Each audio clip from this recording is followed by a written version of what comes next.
Ya, sahabat, jumpa lagi di kanal Perspektif dengan Andre Vincent Benas. Kali ini kita mau mendengarkan komentar atau pendapat dari Bro Dedek Prayudi, seorang pengamat demografi dan juga politik yang sudah kita kenal. Terutama tentang topik deklarasi Partai Solidaritas Indonesia yang sempat bikin geger belantika politik nasional baru-baru ini. Begini pendapat beliau.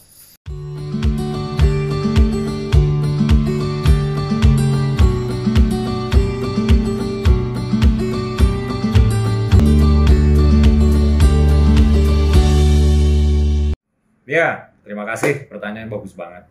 Jadi kayak gini, waktu PSI mengumumkan bahwa PSI mendukung pencapresan Pak Ganjar, atau mungkin bahkan mencapreskan Pak Ganjar, kurang lebih seperti itu ya, dengan cawapres. Itu adalah Mbak Yeni Wahid ya. Saat itu saya terkejut, terus terang saya terkejut.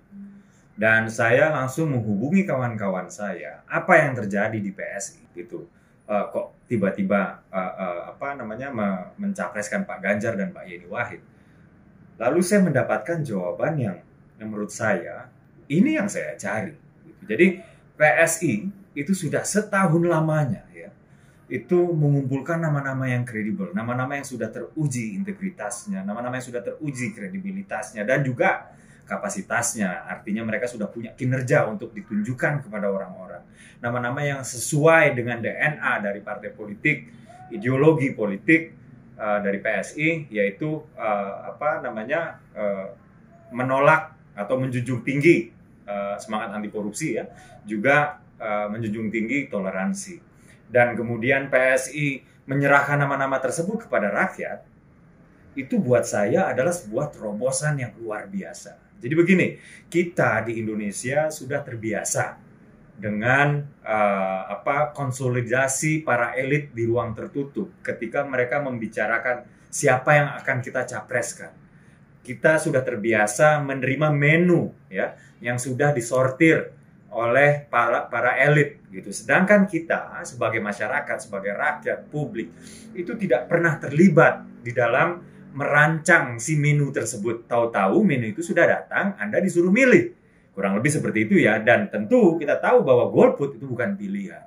Nah, kemudian PSI menabrak budaya elitis yang gelap-gelapan tersebut dengan menyerahkan nama-nama yang sangat kredibel ya. Pak Ganjar, Pak Andika Prakasa, lalu Pak Erick Thohir dan lain-lain. Dan kemudian muncullah nama Pak Ganjar Pranowo. Dan ketika saya mendengar itu, kemudian hati kecil saya tergerak bahwa ini yang saya cari, ini yang sesuai dengan nafas idealisme saya di politik, dan saya sudah terlalu lama vakum dari politik, dan saat itu saya langsung menghubungi kawan-kawan saya di PSI, saya katakan bahwa saya siap untuk bergabung lagi dengan Partai Solidaritas Indonesia, begitu. Nah, ketika saya tadi ditanya pertanyaan yang lain ya, lalu pandangan publik, PSI dibully dan lain-lain. Saya lihat di sini begini ya, PSI itu partai kecil ya, yang mungkin tidak punya sumber daya untuk meluruskan masifnya opini-opini yang keliru gitu. Kenapa saya bilang keliru? Begini, banyak yang membuli PSI, dikatakan PSI tidak bisa mengusung atau mencapreskan seseorang. Oh, ini keliru sekali. Kenapa? Kalau kita melihat Undang-Undang Nomor 7 Tahun 2017, terutama Pasal 222, ada dua jalur untuk mencapreskan seseorang dari partai politik ya. Jalur pertama adalah parpol atau gabungan parpol yang secara kumulatif itu di DPR memiliki kursi sebanyak 20% dari total kursi di DPR ya. Lalu yang kedua adalah parpol dan gabungan parpol secara akumulatif yang suaranya di pemilu sebelumnya, perolehan suara di pemilu sebelumnya itu mencapai 25%. Artinya apa? Artinya PSI bisa-bisa saja mencapreskan seseorang menggunakan jalur kedua. Gitu. Jadi dibilang PSI tidak bisa mencapreskan seseorang sambil ditertawakan.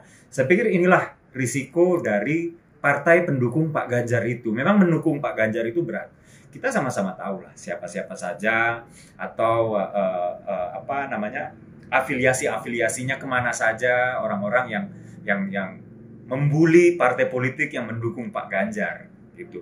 Dan saya pikir PSI harus tetap maju terus gitu, dan apa namanya, buliannya itu lama-lama juga akan tidak ada substansinya lagi. Yang jelas PSI sudah tepat ya, pertama melakukan akomodasi ya terhadap aspirasi masyarakat tentang siapa yang patut dicapreskan, yang selama ini prosesnya tertutup, elitis, gelap-gelapan, sekarang sudah dibuka oleh PSI. Yang kedua, saya tahu betul rekam jejak dari Pak Ganjar Pranowo, beliau orang yang bersih, dan juga beliau itu tidak mengejar prestasi untuk dibanggakan, tapi kerja-kerjanya itu terlihat dari data-data ya, seperti data kemiskinan semenjak era Pak Ganjar di Jateng itu terus menurun, ketimpangan menurun, pengangguran menurun, bahkan Pak Ganjar berhasil mewujudkan apa yang tidak terwujud di DKI, yaitu rumah DP 0.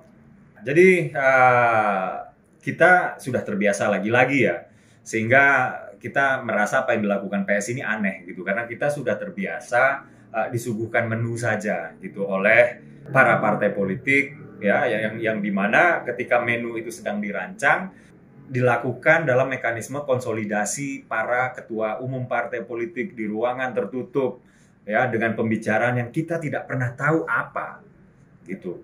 Lalu PSI yang sejak awal saya tahu betul ya, sejak awal ingin mendemokratisasi pemilu ya, ingin mendemokratisasi partai politik juga ya. Saya tahu betul bahwa PSI itu melakukan fundraising dari dulu 2018 ya, untuk mendekatkan ownership dari partai politik itu kepada rakyat, supaya partai politik itu dengan rakyat hubungannya tidak hanya sebatas hubungan pemilu.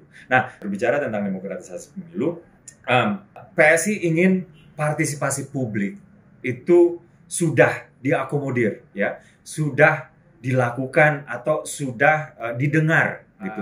Sejak hulu dari pemilu, bahkan gong pemilu itu belum ditabuh gitu ya. Nah, inilah yang kita sebut proses pencapresan gitu, dan apa yang dilakukan PSI ini seharusnya ditiru oleh partai lain. Seharusnya inilah breakthrough dari dunia politik di Indonesia, sesuatu yang baru.